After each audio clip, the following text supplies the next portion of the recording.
Hey everyone, Rob from Southgate Media Group here. Before we get started with this podcast, we have a quick message. If this is your first time checking out the show, we love that you found us and we really hope you enjoy it. What we have to say is for the subscribers. If you enjoy our shows, would you please donate to help keep these going?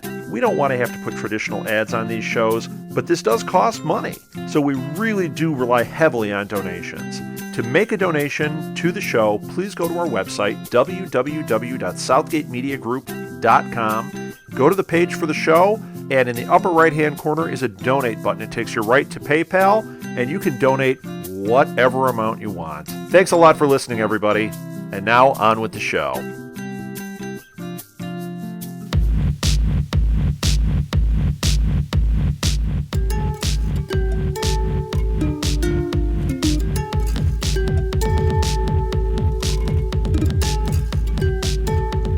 Welcome to the 12 Monkeys podcast, a Southgate Media Group production, where we talk all about Sci-Fi Channel's reimagining of the classic science fiction film by Terry Gilliam.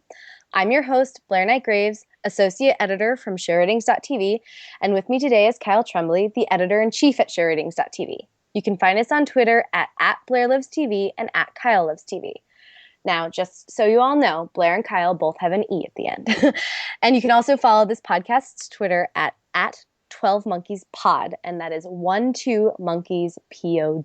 Hi, Kyle. How you doing today? Oh, Blair, it's great to be here in the sci-fi neck of the woods, here to talk about a television show that surely features Bruce Willis, Brad Pitt, Madeline Stowe. We've got all the heavy hitters out for this sci-fi drama, right?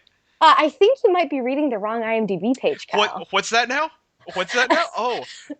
Well, surely this adaptation of the classic sci-fi movie 12 Monkeys features the equivalent actors to those great stars in our day, does it not?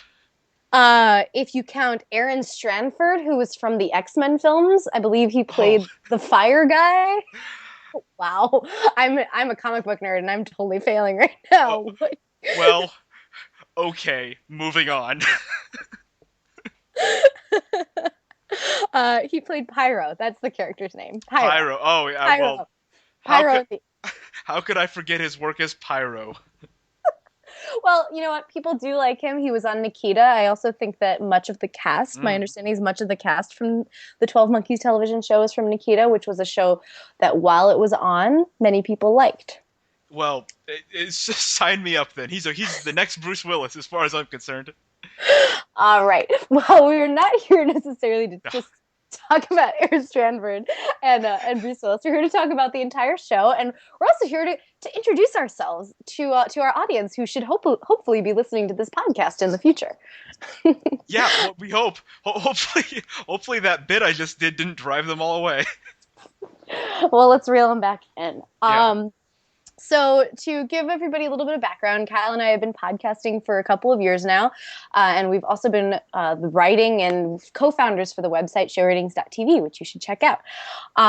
We have been we podcast about TV shows, and weirdly, for Kyle not being a sci-fi fan, we always tend to podcast about science fiction shows. But I think that's the fun part, which is that just as a quick means of introducing us, Blair is a sci-fi nerd. I enjoy sci-fi, but I wouldn't consider myself a fan of sci-fi. Like I enjoy the silliness of a lot of it. But I'm not really into like serious sci-fi. Like I've never watched Battlestar Galactica, which everyone says is awesome. It's a shame. It's a sin that you have not watched. No, but I'm not saying it's bad. I'm just saying that I'm not interested in that kind of sci-fi. That's too serious. Like that's too like. It's too good for me. Like, we podcast about Grimm and the Strain for a reason. so I don't know how this 12 Monkeys show is going to be, but I'm kind of hoping for it to be along those lines. Well, the new 12 Monkeys television show is on the same network that Battlestar Galactica was on. Oh, that being said, Battlestar Galactica is the Game of Thrones of science fiction. It is top-notch best science fiction that you're going to find in the modern era. Sci-Fi Channel, as much as I love it, has had a lot of misses since Battlestar Galactica. Well, Sci-Fi is doing this thing now where they're producing a lot of original series for not a lot of money. and just trying to find, I guess, like cult fan bases for them, basically. Like that seems to be sci-fi's game plan here, and so I don't know how much money is in behind this series. This series might be, since they have the 12 Monkeys property for this series, maybe they're investing more in it. But I know that just recently, sci-fi shows kind of look low budget a bit. I think that's fair to say. Except for the which one's the one in the future that takes place in Missouri? It's with all the alien races. Defiance. Defiance. Yeah. Yes. Defiance is probably their highest budget show. That show still looks a little low budget to me. Like they have like nice effects, but there are also some sets that to me look like they were made out of cardboard. In Defiance. Yeah, I think that they allocate their budgets in interesting ways on the show. I'll say I'm sure that show does have overall a high budget, but it also has a budget as opposed to something like Game of Thrones, which just has unlimited money behind it. Yeah, And always looks like the biggest blockbuster movie. Exactly. But so we're here to talk, a little bit more about the show and what we anticipate for the show. I know that you and I both this week I rewatched 12 Monkeys. It's one of my favorite science fiction films, and you just watched it for the first time. How do you feel about this world that Terry Gilliam very expertly created in the mid 90s? I mean, the movie was great. I really enjoyed this movie, having seen it just in the last couple weeks. I had heard of it for a long time due to my aforementioned sci-fi malaise disinterest. I didn't see it, but I thoroughly enjoyed it when I watched it. It was it's such a weird movie. Yeah. Like if you wanted to like storyboard out what happens and write like a plot flowchart, it would be kind of difficult. There's a lot of surrealness going on, and that's the Terry Gilliam effect. And I think that was what I most responded to in this movie, is that it's so messy and so just you don't know what's happening. It's all over the place. There's not a clear outline of where Bruce Willis is going and of all that. And I really liked that. I really liked that element of the film. Yeah, I'm a huge Terry Gilliam fan, and that's one of my exactly how you said it, like just how surreal it is one of my favorite parts. I will say that in my rewatch that I literally did 20 minutes ago, I just finished it. I started to kind of pick apart more plot holes than I had previously, which makes me super excited to be going on a podcast to be talking about it. But no, I love it. I love it. The cinematography, the music, the score was amazing. The story was great. Obviously, it's going to be a different casting, but like the cast was phenomenal in the 90s film. I'm Brad Pitt. It's one of the things that really put him on the map. Yes. And Bruce Willis, that's in the heyday of Bruce Willis, his post Die Hard days. It's just such an excellent film, and it stands up no matter Yes. Being in 2015. It's 2015. Oh my god. Oh, we're getting old. Oh no. Okay. So a film that was made literally 20 years ago. Yes. Well, I mean, the performances not enough can be said about the Brad Pitt performance, which is he was I think Oscar nominated for, and or at least Golden Globe nominated, I forget. But that's a phenomenal performance, and it's a movie that doesn't really have a large central cast. This isn't like set up this whole giant world. It's really a Bruce Willis, Brad Pitt, Madeline Stowe movie. Yes. That's it. Everyone else is sort of secondary, and that and so those performances really carry the film. And yeah, I just, man, it's a good movie. You're right. You're absolutely right.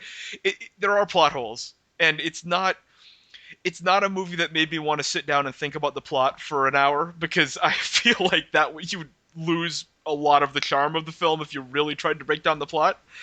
But just the feel of it and the performances and what Gilliam did with a post-apocalyptic movie, and in just limiting the scope as much as he did, I really was taken by the film. Yeah, and I think one of the things I'm most excited about the TV show is I think that it is a world that is rich and it has a lot of opportunities, and there's a lot of opportunities for elaboration on parts that you can't elaborate on in a 2-hour movie. Yes. There's a lot more time for us to deal um, with these characters and with this plot and to learn more about this virus. I think that was the thing that watching this through, I think this is like the 6th time I watched it, where I really sat down for a moment and thought about like trying to figure out everything about the virus for the first time ever. And I'm really excited because I think that's something that the TV show can cover so much more thoroughly than the movie was able to, because it's only fully introduced in the latter half of the second of 3 acts in the movie, and then that doesn't leave you a lot of time to get a lot of answers to your questions. So I'm really excited about how the scope of the world, and I think that there's an opportunity for us to learn so much more about what the world is like after the apocalypse and what it is that actually happens during the apocalypse. Yeah, absolutely. And there are reasons I'm excited and reasons I'm worried. And so we'll start with excited. And what you just said is one of the big things, is that, this is the people behind the show have classified this as a reimagining, not a retelling. They made that distinct, which I think is very important, because we're sort of in the age of reimaginings, thanks to Fargo, another show based on a 90s movie Hannibal. And Hannibal, yes, both reimaginings, not retellings. Fargo was the #1 show of the year according to the Golden Globes just recently, according to most critics, and according to me and my top 10 list on ShowRatings.tv. And that was a show that seemed on the surface of it to be a disaster, the same way that Hannibal did. Which is, it seems like a terrible idea to remake these things.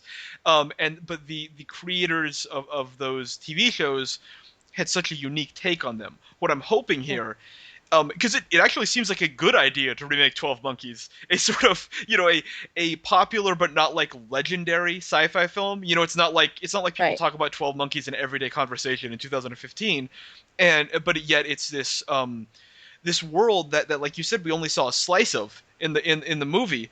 And so this seems like if you were ever going to remake a 90s movie, this would be a great candidate for it. So I mean, it's already starting off on pretty good ground. And then so I mean, the hope is that, over time the writers and creators will take advantage of the extended opportunity to flesh out this world in a way that the movie just didn't have the time to do. Absolutely. Although it's very interesting that you're talking about us being in the world of reimagining, because we are also in the world where sometimes those reimaginings don't work. Let us not speak too much of Dracula, the NBC drama that was paired with Grimm, which incidentally, if you like Grimm, you should listen to our Grimm podcast Yes. called Monroe's Comfy Sweater. I am also a reimagining of the Grimm's fairy tale, Grimm Brothers fairy tales.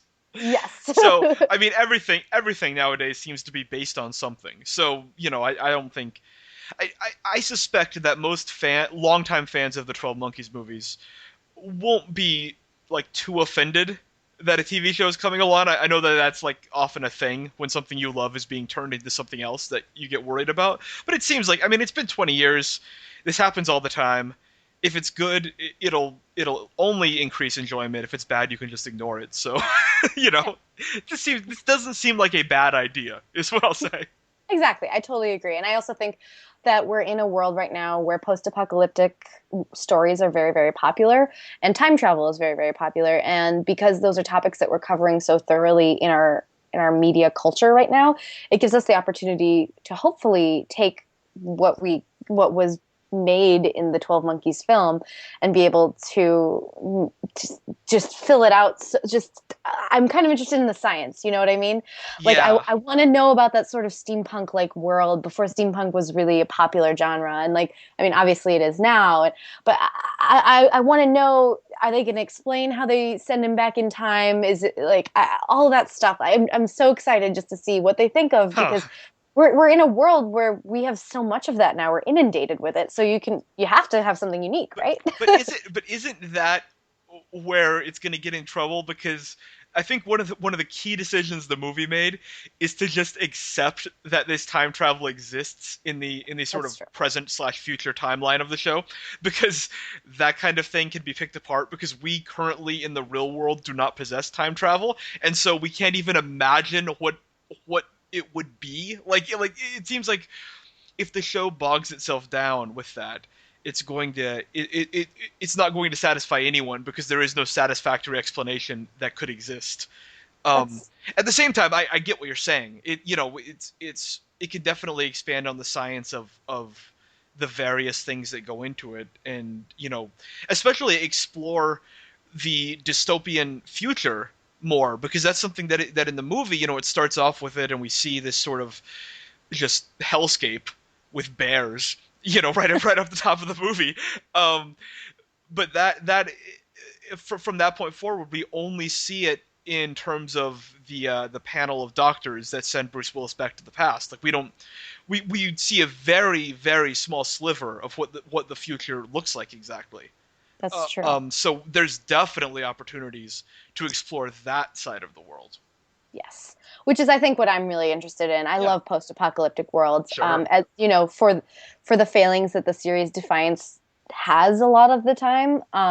I enjoy one of the reasons I enjoy that show so much is just because I really love that interpretation of the post-apocalypse. Hmm. And so and Battlestar Galactica, at least on superficially, comes off as a show that's about a post-apocalyptic world.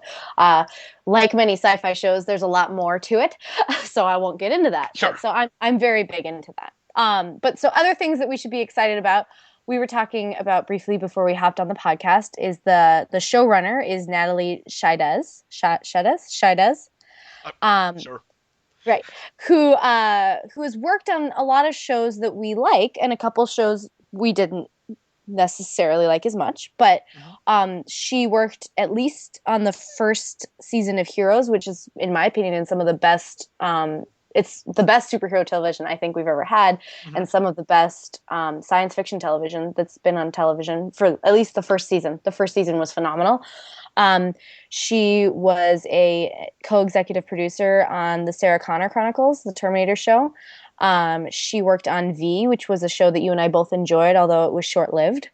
And then she also worked on a couple of shows for USA Network, that were In Plain Sight and Necessary Roughness.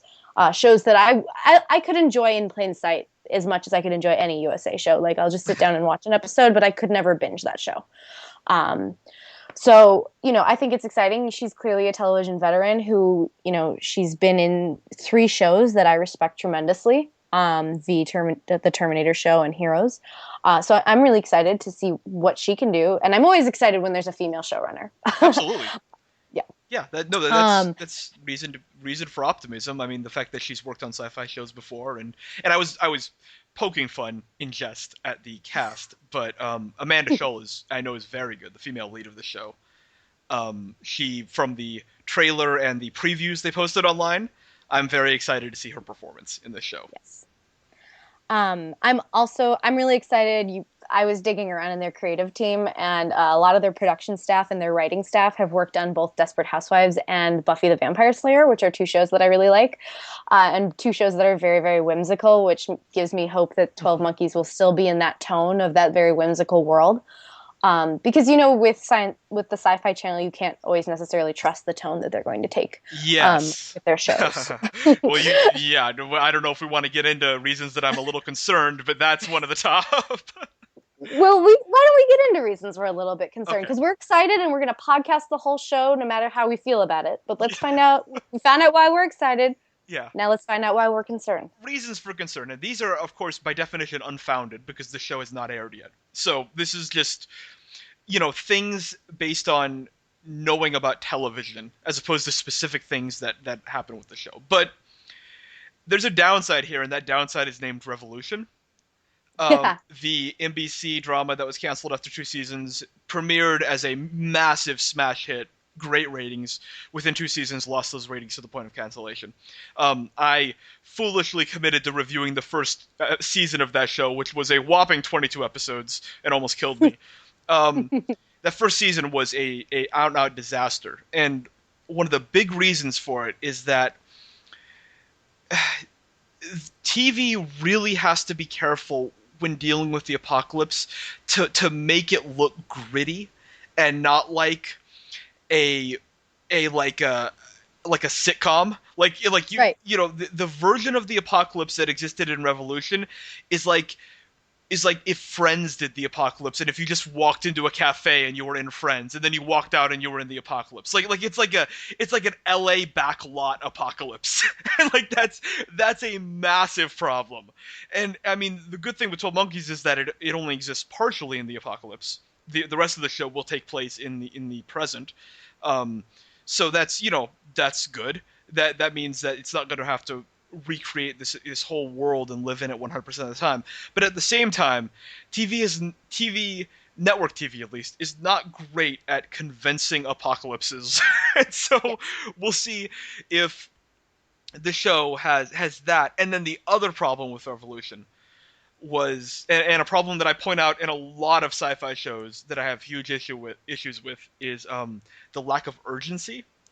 And Mm-hmm. in that when you take a film or even an original thing, but you've got to do however many episodes, 8, 13, 22, how many Right. is 12 Monkeys? 10. It's 10. 10. Okay, 10 episodes. So you've got to fill 10 hours, which is, basically 5 times the length of a movie in a Right. lot of cases. So it's easy to lose the sense of urgency and just settle into everyone basically doing like quests or Right. chores. And I mean, The Walking Dead has fallen into this trap. Revolution was This- only this. Yeah, Right, The Strain. The We did a Strain. podcast for The Strain, and we talked about that ad nauseum. Is that Yes. the characters were constantly just set on quests Yes, that had nothing to do with the urgency of the fact that vampires were everywhere. exactly. And if you watch the 12 Monkeys movie, there is none of that. That movie has no B stories. That movie Right. is an A story, and that's it. And the thing is, with 10 hours of TV, you can't do that. You have to have B stories. You have to have side characters. You can't tell one story for 10 hours and have it be propulsive. And so I think one of the great things about the movie is that it just point A, B, C, D. It's a straight line. And Yeah. that really like keeps the momentum. That movie just gains momentum up until the twist at the end, and it's like, man, like you're in that movie, and boy, I'm just wondering, like in episode 5, what's 12 Monkeys going to look like? What's the bad guy? What's the cause? What's driving the action in episode 5 and episode 6? Like that's what I think we have to watch out for here. If the show can provide a good reason for what's happening on screen to be happening other than just filling time. Yes, absolutely. I think that's definitely a reason for concern. I have a couple of reasons of my own. Do you have any others? Those are the main ones. Those are your main ones? Yeah. So my two biggest concerns are basically about the female character. Okay. I felt in the 12 Monkeys film that her character takes her name's Catherine in the film. Mhm. She takes a dramatic turn that I don't believe. When she goes, like, when she starts to believe him, she just is full in. She doesn't process it at all. And I just kind of felt like she was a static sort of female character. I felt like, despite the fact that she was a professional, she was very much treated the way that female characters were treated in the 90s, which was, the character that helps the male character finish his story, who becomes the love interest for really no reason at all. So, yes, very true. right. So she had all those things. So I felt that there's this huge void in her character, but I feel like obviously we're in 2015. Female characters are much, much more well developed on television, especially right now, and much in film as well. So I only have hope for her character. But my other issue being about her character is that they changed her name from Catherine to Cassandra. And the 12 Monkeys story is inherently a Cassandra story, which is from a story from the Trojan War about a girl who's cursed by Apollo to be able to see the future and and nobody would believe her whenever she spoke of the future. And that's what 12 Monkeys is. It's a retelling of the Cassandra myth. So for them to so heavily-handedly Uh-huh. name her Cassandra instead of Catherine is, to me, it's just kind of like they're not trying to be subtle at all with the story. Like the 12 Monkeys story is very, very subtle with that, and it takes the Catherine character in the film talks about the Cassandra character, and she relates her to Cole in the 1995 part of the story, in the second act of the film, when she gets kidnapped by Cole. But that's just like one little spot where she talks about it, and that's it. If you don't know that story, you're not going to automatically make all these associations. Nope. I'm scared that this TV show is just going to just be hitting me on the head over and over and over again. Hey, remember the Trojan War? Hey, remember the Trojan horse? Hey, remember? Yeah. Because the Trojan horse in the 12 Monkeys film is them letting the all the monkeys or all the animals out of the zoo and all that stuff. So I'm very scared that it's going to be very heavy-handed because they changed her character name. Okay. Well, first of all, the reason you're a great sci-fi nerd is that you can just tell Greek mythology stories and connect them to the names of characters based on the IMDb page. That's why you're a pro. I mean, did you watch the first 9 minutes of the pilot posted online?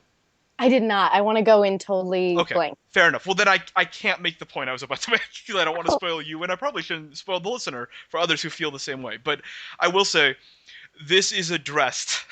Her knowledge of Cole's situation is addressed in those first 9 minutes in a way that I think is interesting and possibly concerning for the reasons that you mentioned. Okay. But we'll talk about that when we recap episode 1. Okay. All right. I look forward to it. I'm glad I didn't watch the first 9 minutes before making that point. Yeah. No. Yeah. Yeah. Just yeah. There's stuff happening in those first 9 minutes. Well, good. But so that's just for me. And again, the average viewer probably is not going to be as concerned about that as I am. Because I love it when the Cassandra myth is retold. They've done it a lot in a lot of different TV shows episodically, or they've made story arcs or just like single episodes. It's fine. I just don't want it to be so heavy-handed, which it was not in the film, but it could be in the TV show, and we'll find out in episode 1 when we recap that. Yeah. I just want to back that up because it was so the themes in the film are pretty well hidden beneath the surface, right? Like this isn't like a beat you over the head film with like this is the symbolic meaning of everything. Like that was another thing I appreciated about the film. It seems you can take this at surface value and you are fine with this film, which I really enjoyed. And yeah, I agree with everything you said. That I hope the TV show doesn't really double down on that and feel like it has to get philosophical the way that like season 2 of The Walking Dead did. Right. So. Well, I only watched some of the season 2 of The Walking Dead. I found that show to be unwatchable because of the philosophizing. Yeah. But like other than those concerns, I feel really excited about the show. As I said, I love this story. I think it's a great world. I have at least 75% faith in the showrunner. Yes. It's exciting to me, and I'm excited to be podcasting it with you because we've had so much fun. We do the Strain podcast when the Strain is on in the summers, which is an FX show done by Guillermo del Toro, and we also do Monroe's Comfy Sweater, the Grimm podcast, which we do about bi-weekly right now. Whenever Grimm is airing, so you guys should check it out. But we have fun on these podcasts, and we're really good. It's fun to analyze them and talk them through. And should we tell people where they can send us feedback and questions that we can answer on the podcast? Oh, absolutely. So as I said before, you can tweet at us, which is at 12monkeys pod, which is 12pod.